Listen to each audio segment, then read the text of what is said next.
Di kesempatan kali ini Alhamdulillah ada beberapa pertanyaan yang sudah masuk. Kita akan bacakan terlebih dahulu satu pertanyaan dari hamba Allah Ustaz. Assalamualaikum warahmatullahi wabarakatuh. Waalaikumsalam warahmatullahi wabarakatuh. Allahumma sholli wa sallim wa barik alaih.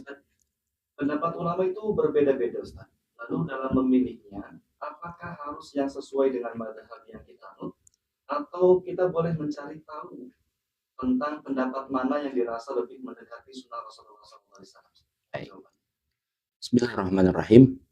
Terkait di dalam fatwa itu berarti ada dua, ada mustafti, namanya berarti orang yang mencari fatwa atau orang yang bertanya. Yang kedua adalah mufti, itu orang yang punya kredibilitas, kapabilitas untuk bisa memberikan fatwa terkait dalam masalah hukum.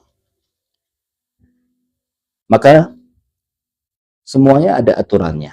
Seorang mufti ada aturan, sudah diatur oleh para ulama, kitab-kitabnya ada yang membahas tentang itu. Begitu juga seperti apa mustafti itu, bagaimana aturannya, adab dan sebagainya. Nah, terkait pertanyaan apakah kita hanya boleh mengambil fatwa dari yang satu mazhab dengan kita, maka di para ulama sudah membahas bahwa kalau orang awam, artinya orang yang tidak memiliki pengetahuan yang cukup di dalam ilmu agama, maka mereka tidak harus bertanya kepada mufti dari mazhab tertentu. Sehingga dikatakan bahwa al-ami la madhaba lahu. Orang awam itu tidak ada mazhab yang pasti.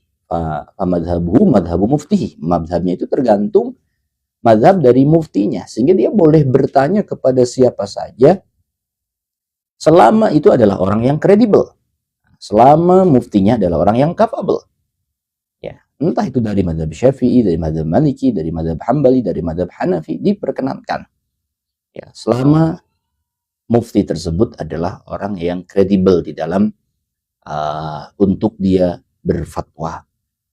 Nah, maka kita boleh saja bertanya kepada A, lalu kemudian bertanya kembali kepada B, karena fatwa itu sifatnya ghairu mulzim, tidak mengikat. Berbeda dengan keputusan qadha. Nah, kalau di dalam hukum qadha, di dalam keputusan sebuah kehakiman, maka itu sifatnya mengikat. Tapi kalau fatwa tidak, maka dia boleh berpindah, bertanya lagi kepada yang lain untuk menanyakan soal tersebut selama itu muftinya adalah mufti yang memenuhi standar dan kualitas sebagai seorang mufti. Nah, makanya bagi orang awam, dia bisa mengikuti kepada mufti siapa saja, asalkan ya tadi muftinya memenuhi kredibilitas. Bagaimana kita bisa tahu? Ya bisyuhrah, ya, karena sudah masyhur, sudah diketahui oleh khalayak umum, atau sekarang ada lembaga-lembaga yang bisa menjawab. Nah, karena di Indonesia seperti ada lembaga MUI, Majelis Ulama Indonesia, yang juga menangani seperti itu. Maka yang ada di sana adalah orang-orang yang memiliki capable, sehingga bisa menjawab apa yang kita pertanyakan, atau yang sifatnya individu dari orang-orang yang sudah jelas keilmuannya, sudah masyhur, dipercaya oleh khalayak, maka kita bisa menanyakan kepada mereka terkait hukum yang ingin kita tanyakan. Kemudian kita bisa berpindah, mencari mufti yang kedua dan ketiga dan seterusnya. Memang karena sifatnya tidak mengikat di dalam fatwa tersebut. Lalu kemudian, apakah kita ketika terjadi perbedaan pendapat? Dan perbedaan pendapat sendiri adalah rahmat, karena ketika kita tidak memungkinkan menggunakan pendapat yang A, maka kita bisa mengambil yang B. Begitu sebaliknya, ketika tidak bisa mengambil yang B, kita bisa mengambil A dan seterusnya. Kemudian apakah kita mengambil yang paling dekat dengan sunnah? Wah, ini pertanyaannya, maka ini sebetulnya bukan untuk orang awam.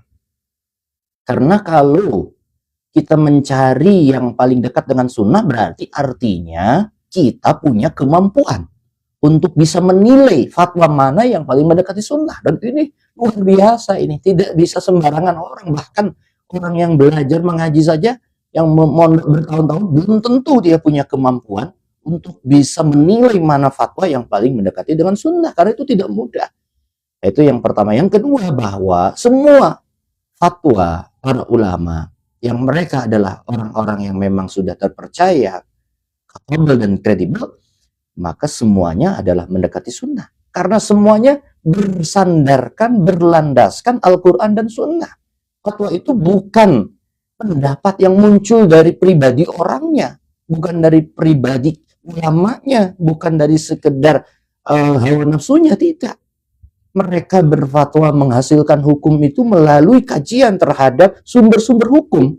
Al-Quran dan hadis, bahkan tidak hanya itu. Quran hadis itu utamanya ada ijma, ada qiyas, ada uruf, ada mursalah, ada beragam sumber hukum yang lainnya.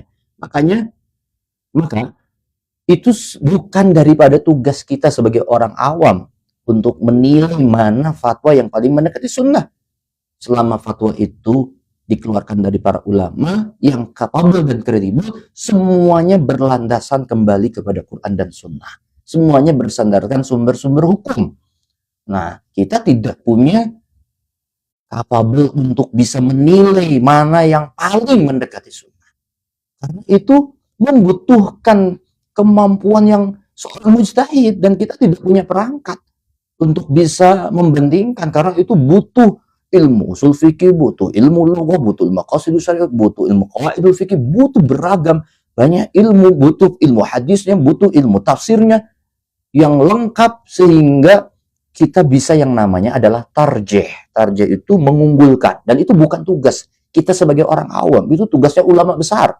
Maka tugas orang awam itu ya mengikuti, mengambil mana yang ketika ada terjadi perselisihan dan buahnya adalah ulama yang kapabel dan kredibel, ya silahkan Anda bisa mengambil salah satu daripada kedua daripada pendapat tersebut. Nah, kalau untuk mencari mana yang paling sunnah, itu hanya bisa dilakukan oleh seseorang yang memenuhi kriteria kemampuan secara keilmuan, dan itu tidak dimiliki sebagai kita sebagai orang awam. Nah, itu sehingga jawabannya adalah kita bisa memilih karena kita bukan seseorang yang punya kemampuan untuk bisa mengunggulkan salah satu pendapat, karena itu hanya bisa dilakukan oleh seorang yang memiliki perangkat keilmuan yang memenuhi. Wallahu a'lam bishawab.